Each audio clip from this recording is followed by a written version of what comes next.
आज़ार, मच्छरनि जी यलगार, शहरी अताबनि जो शिकार।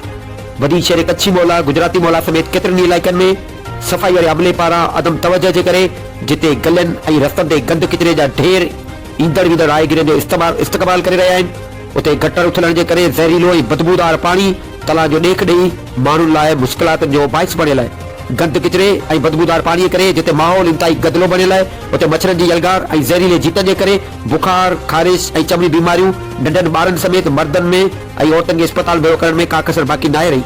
गंद किचिरे ऐं गटर जे पाणी सबबि जिते आम माण्हू जो गुज़र महाल आहे, उते गाॾी जी आमदन पोड़ो माल बणियल आहे।